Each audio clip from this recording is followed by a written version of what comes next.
विदेश एक बार फिर से आपका बहुत बहुत स्वागत है हमारे YouTube चैनल सलमान सरमुरैनी में। अब हम एक नया टॉपिक लेकर के आए, वैद्युत स्थितिज ऊर्जा। वैद्युत स्थितिज ऊर्जा, वैद्युत नाम नहीं पहले क्लियर है। वैद्युत अगर वैद्युत है तो इसका मतलब है कि चार्ज से जुड़ा होगा। स्थितिज, अगर स्थितिज ऊर्जा की कल्पना की जाए तो कहीं ना कहीं ये श्योर हो जाता है या एक बात की तरफ इंगित करता है कि ये अवश्य ही कार्य से जुड़ा होगा। तो इसकी डिफिनेशन में कहते हैं कि वैद्युत क्षेत्र के भीतर किसी आवेश को ला करके किसी निकाय की रचना करने में जो कार्य किया जाता है वो उस निकाय में स्थितिज ऊर्जा के रूप में संचित हो जाता है। वैद्युत क्षेत्र के भीतर वैद्युत क्षेत्र के भीतर कोई आवेश ला करके किसी निकाय की रचना करने में जितना कार्य करना पड़ता है वही कार्य उस निकाय में वैद्युत स्थितिज ऊर्जा के रूप में संचित हो जाती है। चूंकि वैद्युत क्षेत्र की कल्पना की गई, जब हम बाहर से आवेश लेकर के आएंगे तो वैद्युत क्षेत्र के कारण उस आवेश के ऊपर या तो आकर्षण का बल कार्य करेगा या तो प्रतिकर्षण का बल कार्य करेगा। यानी जो भी बल कार्य कर रहा है, इसी आकर्षण और प्रतिकर्षण के बल को कूलाम ने वैद्युत बल का नाम दिया था। यानी वैद्युत क्षेत्र के भीतर बाहर से आवेश ला करके किसी निकाय का निर्माण करने में हमें वैद्युत बल के विरुद्ध कुछ न कुछ कार्य करना पड़ेगा और जितना कार्य करना पड़ता है वही कार्य उस निकाय में वैद्युत स्थितिज ऊर्जा के रूप में जाकर के संचित हो जाती है। मान लेते हैं वैद्युत क्षेत्र के भीतर दो बिंदु हैं, बिंदु ए तथा बिंदु बी। मान लेते हैं दो बिंदु हैं, बिंदु ए तथा बिंदु बी। मान लेते हैं बिंदु ए के ऊपर Q1 कूलाम का तथा बिंदु बी के ऊपर Q2 कूलाम का आवेश रखा। बिंदु ए के ऊपर Q1 तथा बिंदु बी के ऊपर Q2 कूलाम का आवेश रखा है।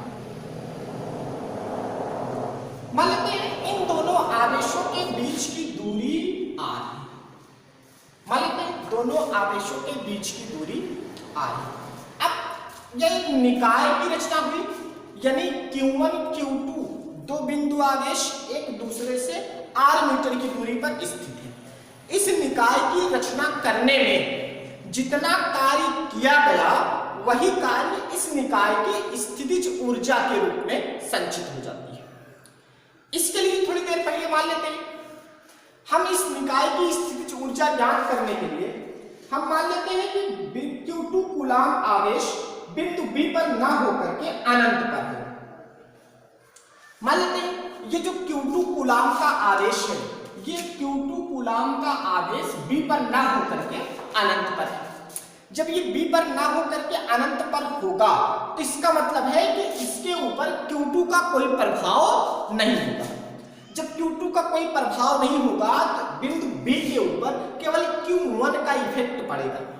अब मान लेते हैं कि बिंदु B के ऊपर आवेश Q1 के कारण उत्पन्न वैद्युत विभव, बिंदु B पर आवेश Q1 के कारण उत्पन्न वैद्युत विभव V फार्मूला होता है 1/4πε0 Q1/r। इसके पहले वाले वीडियो में पढ़ चुके हैं। V 1/4πε0 Q/r। ये निकाय पूरा निर्वात अथवा वाय में रखा गया है। अगर किसी ऐसे माध्यम में रखा हो जिसका पैरावैद्युतांक कुछ ना कुछ हो, मान लेते हैं के हो तो इसे एप्सिलॉन के बाद के लग जाएगा अर्थात उतना गुना कम हो जाता है। क्वेश्चन नंबर 1 मान लेते हैं। अब यहां लिखते हैं विभव की परिभाषा से।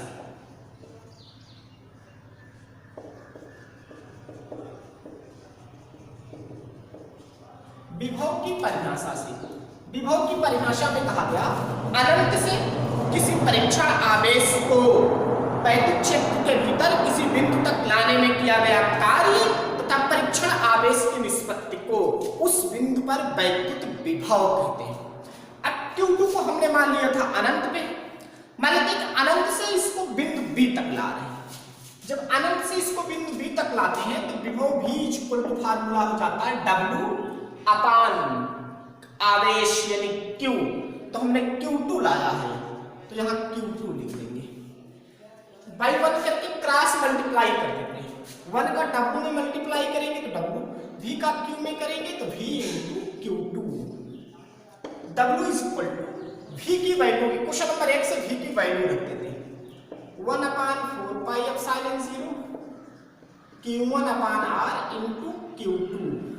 तो ये W इक्वल टू आ गया 1 upon 4 pi epsilon 0 Q1 Q2 upon R। ये किया गया कार्य हो गया, यानी अनंत से वैद्युत क्षेत्र के भीतर किसी आवेश को लाने में किया गया कार्य। अब इसमें हम कहते हैं कि निकाय की रचना करने में जितना कार्य किया जाता है यही कार्य निकाय की स्थितिज ऊर्जा के रूप में बदल जाती है। तो अब यहां कहते हैं अतः यही कार्य, इधर नोट कर देते हैं, अतः यही कार्य निकाय में स्थितिज ऊर्जा के रूप में संचित हो जाती है।